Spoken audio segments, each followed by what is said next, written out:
We're so honored to have her back. Please help us welcome back Dr. Kyra Meisch. Well, thank you, everyone. Thank you for coming out on such a beautiful, beautiful day. I do have some handouts here. I think what I'll do is just kind of, yeah, thank you. I was told that the theme for this month is revealing purpose. And so that's what I'm going to speak to you about. A little background on me, just a little tiny bit, is I'm the author of The Strength of Sensitivity. I myself was an incredibly sensitive, empathic child, and that made life pretty painful. And so my work is dedicated to empowering and helping sensitive people live a life that's full of joy and comfort. So revealing purpose, because I work a lot with sensitive souls, this is a pretty common thing that people will come in with. They'll say something along the lines of, I feel like I've gotten off my path, or what is my path? Or why am I here? What is my purpose for being here? And so it's a thing that we get hung up on sometimes. And so I'm hoping that by the time I get through these 8 points today, you'll be able to ease up on yourself about that and feel much freer about what your purpose is. Okay, you ready for that? Feel a little more free? So I am a writer, and so I always like to look at a word and say, what's the connotations of this word? What's this word? What's the vibe of this word? Even when we say this word, what are we doing to ourselves? So first I look up the dictionary definition of purpose. What is the definition of purpose? It's the reason for which something exists or something set up as an end to be attained. So realize that applying that definition of purpose to something as dynamic and expansive as your life is just goofy. It's going to set you up for failure. An end to be attained? Yeah, some things have an end to be attained. They have a purpose. Like, for example, I wore this dress today for the purpose that it has a belt so I could hang this microphone on it. If someone makes an invention, something for the kitchen, and people ask, what's the purpose of that? They say, oh, well, this is to make poached eggs much more easily and cleanly. Well, that's a great purpose. Great purpose. But what's the purpose of you? What's the purpose of your child? What's the purpose of the person sitting next to you? It's much more of an end to be attained. Okay? So we'll rewrite the definition of your purpose. We'll do that way at the end. So I'm going to go through 8 different points here that I feel are important components to help you form your new definition of purpose. All right, you ready? So number 1, and really, I said really, this is the most important step. Be nice to yourself. That's your purpose here in this life. And oh man, that's something that we don't get taught very well. That's something that doesn't get passed down the line in our families very well. Right? What do we learn? We learn to criticize ourselves constantly. We learn to accept being judged and take that seriously. We learn to be graded in school. We learn to listen and focus in on the things that are going wrong. That's what we're taught to do. And that, quite frankly, is the opposite of being nice to yourself. Being nice to yourself is to enjoy, I'm skipping ahead a little bit, but to enjoy each moment as much as you can.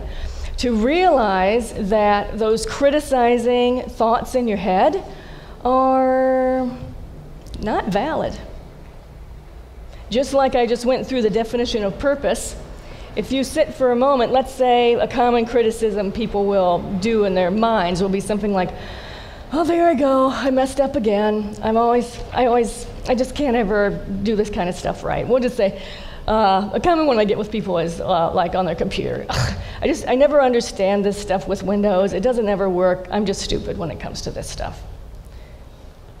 Time out. Is that being nice to yourself? No. It's listening too closely to a momentum of criticism and harshness that's gone off the rails. And we don't need to listen to those things. We don't need to put a lot of weight on those things that we think to ourselves that makes ourselves feel more bad and horrible about who we are. So number one, really, the most important step in finding your purpose or finding your path is being nice to yourself. So number two, no longer allowing comparisons. Ooh, this is a tough one. This is a tough one. What are other people doing or achieving around you? It's irrelevant. It's irrelevant to who you are. That's easier said than believed, isn't it? Because we live in a world, not only do we compare ourselves, and we grow up, of course, in families. Why can't you be more like your brother or sister? We grew up in classrooms. Constant comparisons. You got an 85 on your test? Well, you might have thought that was good, but she got 100. We now live in a world where it was bad enough with TV to be able to watch the lifestyles of the rich and famous or things like that, but now constantly on Facebook, on YouTube, we can compare ourselves to a tiny snippet of some form of reality that leaves us in a weird state of being almost constantly. And that's something that I really ask people to look at and release themselves from. You cannot compare yourself to someone's photo of their vacation on Facebook when you don't know the whole story. You can't compare yourself to, let's say, someone else who's in your business coaching class who seems to have so many more clients than you do. It's irrelevant because you're on different paths. Or you're on different timelines is a better word. You're on different timelines. So what are other people achieving or doing? Irrelevant. But what if someone criticizes you? What if you put out some work and I know about that because I published a book for the wide world, the whole wide world web to come and put criticisms about. So I learned about this long and hard after I published my first book in 2000. What if someone criticizes you? How do you handle that? Because that's a comparison, right? Especially like for books. Well, this book had this thing, but it wasn't any better than this other book, or I like this other book better. Here's a challenge for all of you.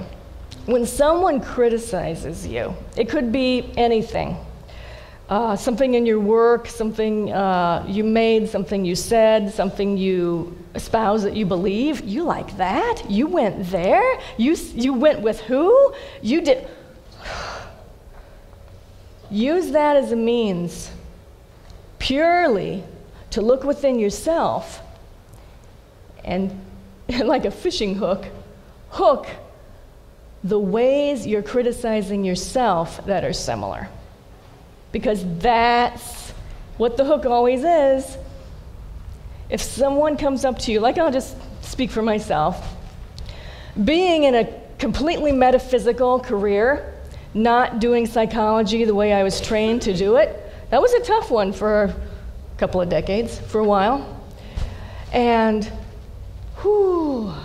when I would get that criticism, well, she has a doctorate degree in psychology, and what she says is good up to a point, but then, I don't know about that. She doesn't really help people in the way she says she does.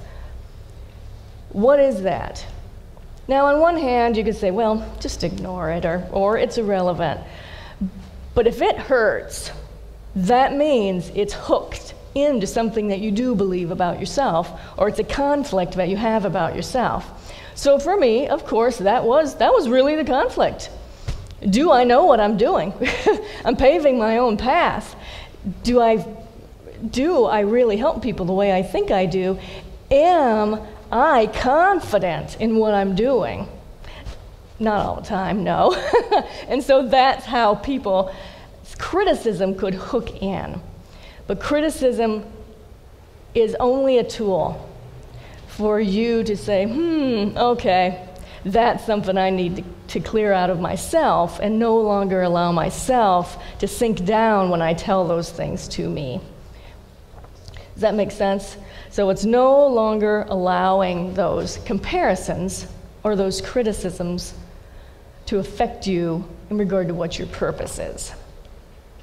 So number 3, enjoy yourself. Notice the wonderful things that are abundant, lovely, and fun throughout your day. Now that's easier on a day like today, right? We can walk out and go, flowers, oh, the air smells so good. Sunshine, oh, look at all these nice people here. We get, I'm wearing my comfortable clothes. It's easy on those days. But what about the day when it seems like everything's going wrong? The first email you got was a big old complaint about something that went sideways at work. Then you realize you forgot your lunch. Oh, great. And so then it goes down and down from there. What about those days? It's a matter of stop. And you can course correct at any moment. Stop. And you know what I really love?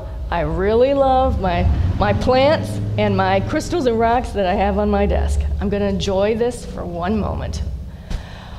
Oh, I got these new shoes and they're so comfortable. I'm going to enjoy that for one moment. And when you enjoy yourself isn't some airy-fairy kind of, oh, yeah, Dr. Kyra, I got stuff to do at work. I don't have time to enjoy myself. Enjoying yourself is the power of you being able to control the outcomes of what's going on right there in the moment and in your day. And it relates greatly to what your purpose is, because that is you truly embodying you.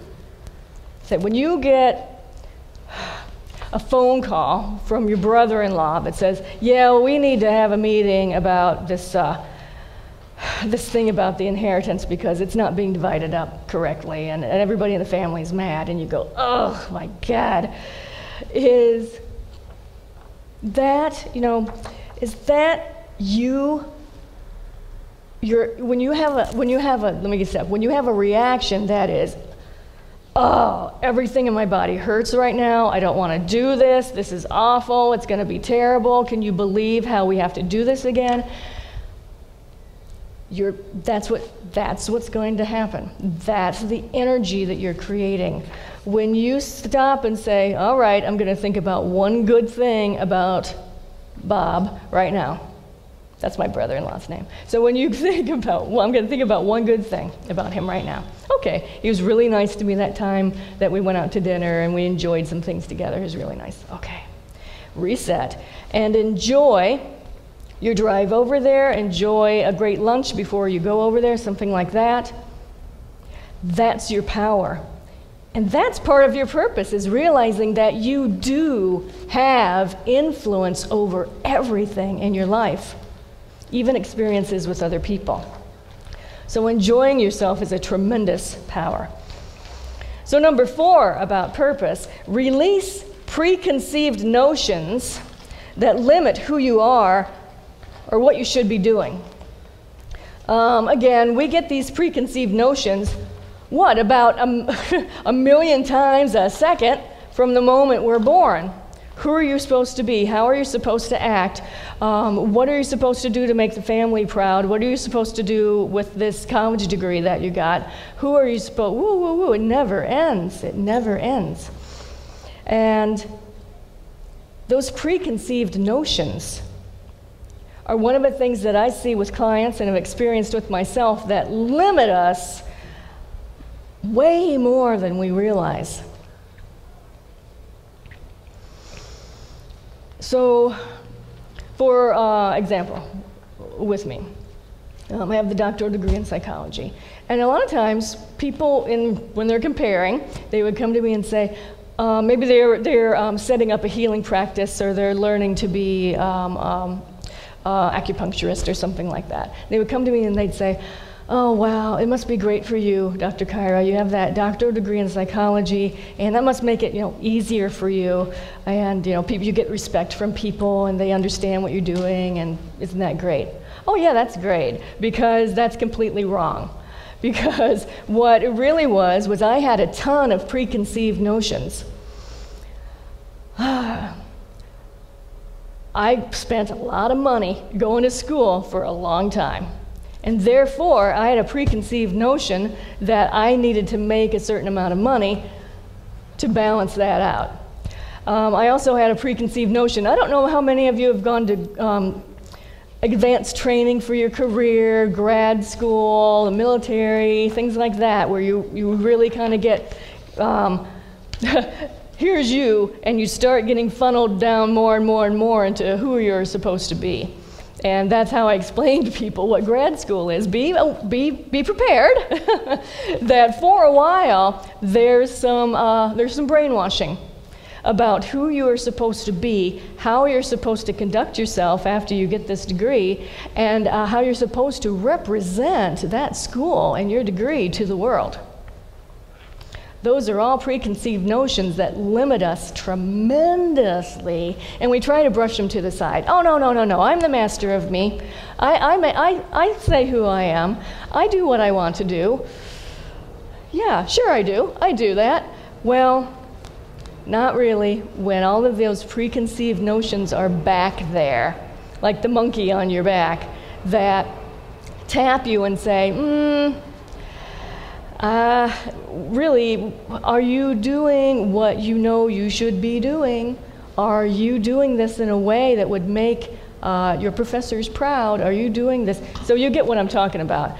Preconceived notions are, if you want to talk about a path, the lovely path, a road that goes to hell, that would be preconceived notions of who you're supposed to be and how you're supposed to do it. Our society is filled with them. They're well-meaning most of the time, well-meaning, but that's not your purpose, to fulfill someone else's or some institution's preconceived notion of who you're supposed to be. So release those. Even things as a misguided success coaching that's telling you that you need to have this marketing campaign. You need to be the person who goes out and does this specific type of activity to grow your business. We'll buy into that too. And it's okay to learn things and explore things, but to always come back to yourself. Does this feel right for me or not, or is this someone else's preconceived notion? So number 5 about purpose, worth. Whoa, self-worth. That's the clincher for everybody, isn't it? Self-worth. And sometimes people will say to me, I just don't have the self-worth to be successful. I don't have the self-worth to really know my path or what I'm supposed to be doing. And these are just words until you feel it, but I'm going to say it anyway. Your worth is your connection to all that is. Your connection to the sky, to the plants outside, to source, to the energy that is, to prana. That is your worth. No other person can possibly limit that or define that for you. Realize that you are an extension of source energy, and that you are infinite, you are unbreakable, you have eternal worth and value. Those are all nice words, aren't they? If you don't really feel it, then what do? We say, oh, I'm not even good at feeling good about myself. So just understand that that is true. Those are truths. Don't worry if you don't feel that right now, because the fun challenge I give you is just practice starting to do it. People come to me as a psychologist feeling so broken. My self-worth is in the gutter. My mother had terrible self-worth. I had an abusive relationship. Ugh. And they think that there's no way, or it has to be this gigantic, enormous shift that has to happen for them to ever feel any self-worth. And actually, if you will sit each day, a few times a day for a very short period of time, say even 20 seconds, and you say to yourself, I am an extension of source energy, or whatever it is that feels good for you to say, or if you're outside looking at the sky, to say, I am an important part of this earth. And just feel that. Even if it only lasts 5 seconds. You do that, and you do it, and you do it, and you do it, and you do it, and one day you sit to yourself and you say, I am source energy, and foop, you actually can feel it, like the little flame comes on. So it's not always that there's a big, huge, massive, just crack in your self-worth that can never be mended. It's that we're just not taught in this society how to recognize that and slowly, easily, joyfully collect that feeling and allow ourselves to feel it. So your purpose really is finding that feeling of your connection to all that is and knowing that that is your infinite worth. So number 6, about purpose, focus on what feels good and beneficial. Oh, this leads right into being irresponsible, doesn't it? No, you're not supposed to focus on what feels good and beneficial. That's what kids do. You're supposed to focus on working hard, struggle, nose to the grindstone. That sounds pleasant. You're supposed to focus on what's the ends to the means. Means to the ends? You know what I mean. You're supposed to focus on hard work. That gets passed down. Life was hard work for farmers, for a lot of our ancestors in certain ways. But did they make it more that way? Yeah. So focus on what feels good and beneficial. And the reason for this is very much back up to number 3, enjoy yourself. When your mood, your experiences, your outcomes are the result of where you put your attention. And it's only you who has the ultimate control over where you allow your attention and focus to be. So if you focus on the good feelings, what feels good to you, you focus on, oh, this feels beneficial for me. You are expressing your purpose. That's your purpose. That's how you guide your day. So it's going to be a very similar example here, what I gave before, like with the brother-in-law. But let's just give a smaller thing. Like, let's say there's some problems with your car. It's not a big problem yet, but you can hear a noise, and you know something's off. You're going to need to take it in. So, what do you focus on when you're driving here this morning? You're not going to be taking your car in today anyway, it's Sunday. So do you focus on that noise the whole way here and go, ooh, I wasn't planning on this expenditure. This could be anything. I'm afraid oh boy, that's going to be a bad one. Or do you focus on, car, I have appreciated everything, all the journeys we have had together. I appreciate the AC that's working right now. I appreciate the smooth ride on this beautiful day, and we're going to take care of you easy peasy come Monday. You got to believe me when I tell you that when you take your car in on Monday, you'll be inspired to take it to the right mechanic at the right time that will be most beneficial for you. Because that's how you guide by focusing on what feels good and what feels beneficial. That is then your path that leads to more things that are good and beneficial. Another thing we're not taught in any way, shape, or form in our lives as we're growing up, but that is your purpose, to mold, to create your path through what feels right and good and beneficial for you. So number 7, allow your identity and purpose to evolve. There's freedom in movement and change. So that kind of goes back to those preconceived notions of, if I got an MBA specifically for this one job so that I could go up in the ranks at this company, and then, oh, I knew I was going to do that. And all right, adjustment time. I might need someone's help. There we go. Where was I, people? All right. 7, allow your identity and purpose to evolve. MBA. So you got this MBA, and it was for a specific purpose you felt. What happens later when you realize that some people are actually interested in your artwork? What happens later when you realize, wow, I forgot how much I love working with children? What happens when you realize, I just don't feel good at this company anymore? And I have an offer of my friends creating another business.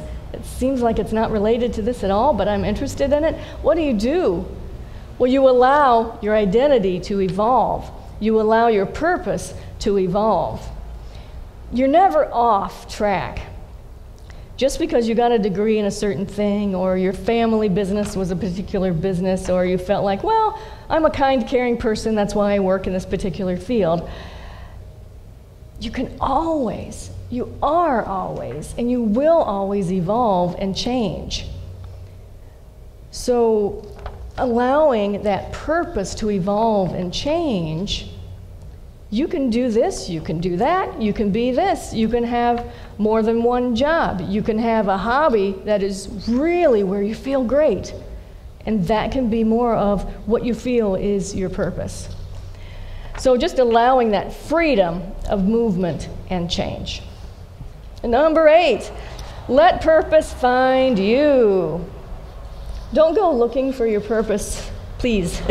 So this is what happens when these clients come to me and they feel like they've been searching. What is it I'm supposed to do? What is my purpose? Why am I here? Why am I interested in shamanism and Reiki and astrology? Why am I interested in these things? How does that relate to my purpose? What is my path? I can't find it. No, because you're looking too hard. You're trying too hard. Let your purpose find you. And that, again, is not an airy-fairy thing. It doesn't mean, oh, I'll just sit and do nothing. And Dr. Kyra said, it'll just come to me. It'll just come. Here we go. It means you do all these things 1 through 7. And when you notice you're struggling, step back and say, okay, I got off. On one of these points, 1 through 7, I got off. And I'm not on my good path right now. I'm trying to force something to work. So a feeling of struggle is a sure indicator that you're trying too hard. And purpose will find you when you take the path of ease, feeling good, and being kind to yourself. Again, it's just something that you have to convince yourself over time by doing small things each day. Taking this in the big picture and saying, really, I'm going to find the perfect profession for myself, or the perfect hobby, or the perfect job, just by saying, okay, find me, I'm here. That's going to work. It's going to work if, in the meantime, you feel free to feel good, to be nice to yourself, to realize what you can let go of that you're doing to criticize yourself, to expand who you are.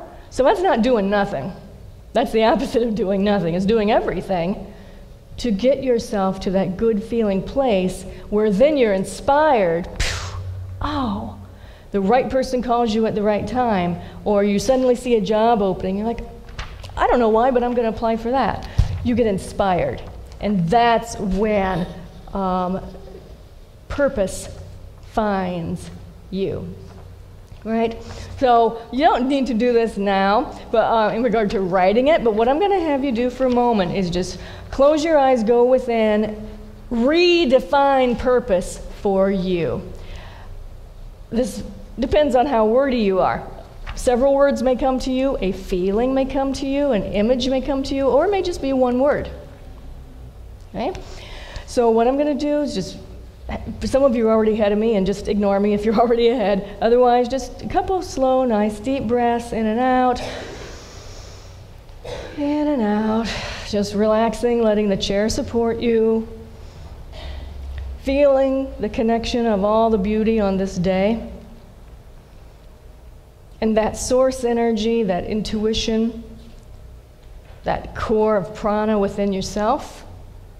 Maybe you'd find that at your solar plexus, somewhere within yourself or your heart. Connect to that place. If there's an image, just look at that. If there's a feeling, feel it. And ask, what do I need to know about purpose?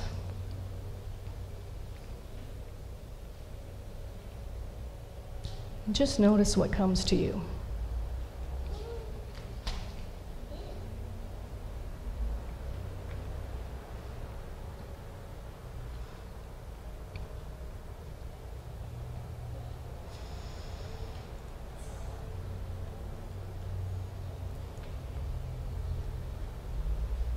And if you have a pen and you want to jot it down on your paper, you certainly can. No requirement though, because you'd want to maybe perhaps do this again later today when you're sitting by a tree or just in your meditation time, and expand on this even further.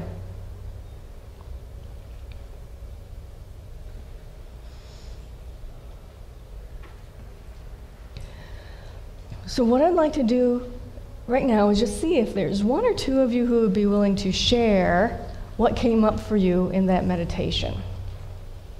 Yes? Freedom. Freedom. Now, how did that come to you? Was it a word? Was it a feeling? That was the word. Okay. So how does that word feel to you? Not confined. Okay. And even the gesture. You said, use your freedom. You didn't just say, freedom. Freedom. Beautiful.